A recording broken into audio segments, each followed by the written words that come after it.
नमस्कार जय जगन्नाथ आउ देशी पुओ गोवर्धन ओडिया ब्लॉग रे आपण मानकु स्वागत करूची आउ मु वर्तमान कलाहांडी बॉर्डर रे अछि तो सियाडे कंदमाल होची खमनपड़ा आउ इयाडे रंगापदर तो मझी रे अछि मु आउ वर्तमान मु एबे जाउची कपा चाष देखिबा पय तो चलंतु देखिबा कपा चाष केमिति करा हिची आउ ए जगह रे बहुत गुडा कपा चाष करा हिची तो एठारे कपा चाष बहुत फेमस तो मु बाहरली कपा चाष केमिति होती तो कपा गुड़िया जाकि आपण मानकु देखैबी आउ एटा बहुत सुंदर जगह आउ जंगल जगहटा तो एठारे जीवजंतु भी अछंती बहुत गुड़ाए तो मु बाहरली से जगह को तो आपण मानकु सब किछि टिकिनिकी ए वीडियो रे देखैबी तो ए ब्लॉग आपण मानकु बहुत इंटरेस्टिंग होबो तो चलंतु देखिबा कपा केमिति चाष करा हिची आउ केते हाइट होती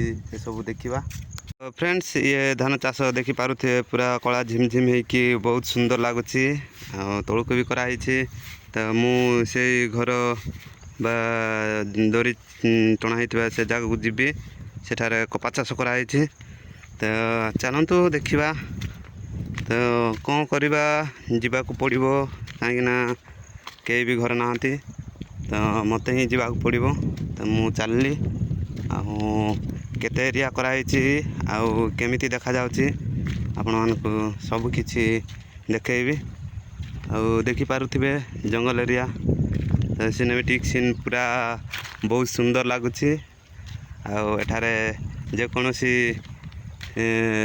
जेमिति कि कांदुळ बिरी कोलथ ए सब बुणिले भल हुए देखि पारुथिबे सियाड सब बुणा हिची पूरा सफा करके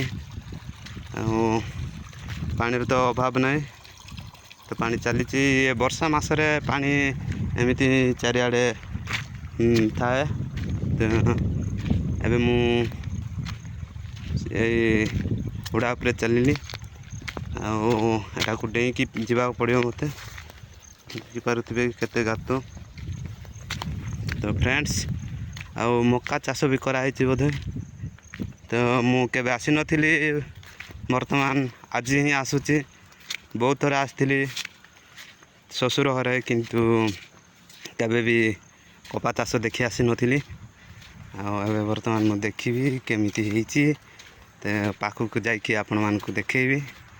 फ्रेंड्स देखि पारुथिबे ये अतिरिक्त वर्षा पई कराई तो पालर कराई आउ ता तळकु सेटा भाड़िया कराई सेठारे रहिबा पई तो बहुत समय रहा पड़ो एठारे मांकड़ अधिका तो जंगल एरिया से सब व्यवस्था कराई तो आउ कपा चाष देखी जा चलतु आउ फ्रेंड्स कपा चाष कराई तो मु पाखरे पहुँची आइली तो मक्का भी चाष कराई तो छुटिया छुटिया होती तो बड़ हो पारे तो आसला समय मांकड़ देखिली तो मत भय लगिला किंतु ए जगार मांकड़ अच्छी ना नाई मत देखिकी जावाक पड़ो नले केतबेले मत भी डरई देव रे बापा तो चलतु देखा कपा चाष केमिति कराई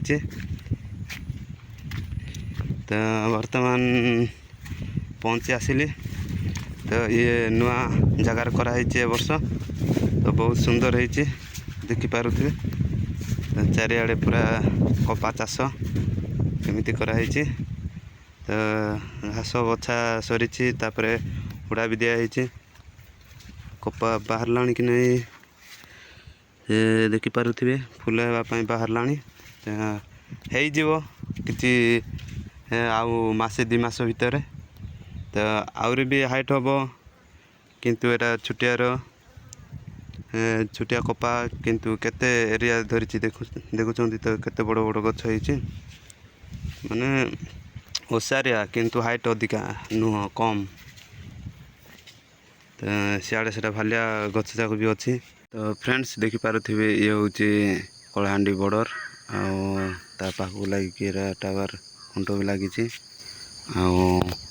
मु तो वर्तमान बाहरली घर को जावाई जी बाइक आड़े अच्छी तो फ्रेंड्स मु 7 किलोमीटर गति कलुनी आबे वर्तमान तुमड़ी बंध 13 किलोमीटर देखि पारुथिबे बोर्डटा तो तुमड़ी बंध 13 किलोमीटर ଆଉ ଇଆଡ଼େ ଏମରାମପୁର 23 କିଲୋମିଟର।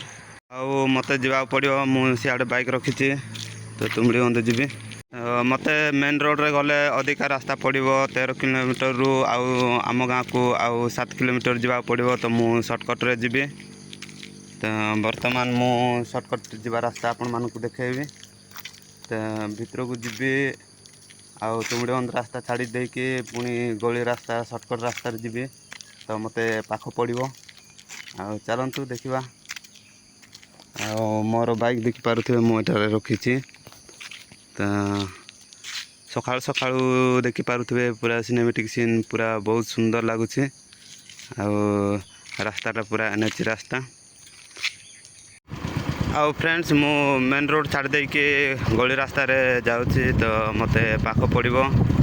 ଆଉ ଏ ପାଖରେ ନଦୀ ବି ଅଛି, ତ ବହୁତ ସୁନ୍ଦର ଲାଗୁଛି। ଆଉ ଆପଣମାନଙ୍କୁ ଦେଖେଇବି ସେଇ ବ୍ରିଜ୍ଟା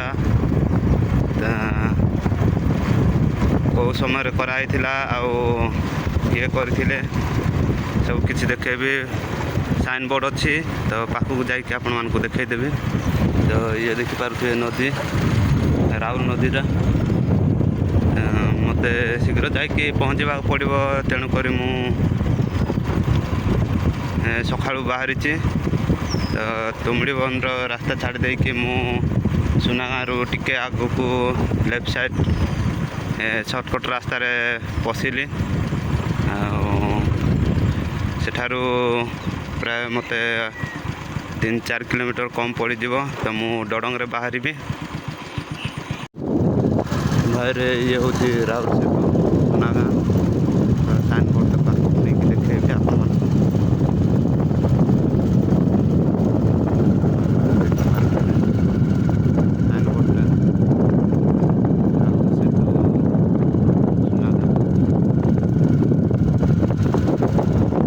ତ ଫ୍ରେଣ୍ଡସ୍, ଆଉ ମୁଁ ଏଇ ସର୍ଟକଟ୍ ରାସ୍ତାରେ ଆସିଲି। ସେଇ ସର୍ଟକଟ୍ ରାସ୍ତାରେ ସେ ପୁଅ ଯାଉଛି ସେ ରାସ୍ତାରେ। ଆଉ ଇଆଡ଼େ ଗଲେ କୁର୍ତ୍ତମୋଡ଼ ବାଲିଗୁଡ଼ା ପଡ଼ିବ। ଆଉ ଇଆଡ଼େ ଏଟା ମୁଁ ଜଲେଶପଟା ଡଡ଼ଙ୍ଗ ଦେଇକି ଯିବି, ତ ମୋତେ ପାଖ ପଡ଼ିବ। ତ ଚାଲନ୍ତୁ ଯିବା। ତ ଫ୍ରେଣ୍ଡସ୍, ସାମ୍ନାରେ ଶିବ ମନ୍ଦିର ଜଲେଶପଟାର। ଆଉ ଇଆଡ଼େ ଏଟା ପେଟ୍ରୋଲ ଟାଙ୍କି, ତ ମୁଁ ପେଟ୍ରୋଲ ପକାଇବି। ମୋ ଗାଡ଼ିରେ ତେଲ କମ୍ ଅଛି, ତେଣୁକରି ପକାଇବି, ତାପରେ ଘରକୁ ଯିବି। ଆଉ ଦେଖିପାରୁଥିବେ ଏଠାରେ ପାର୍କ କରାହେଇଛି, ବହୁତ ସୁନ୍ଦର।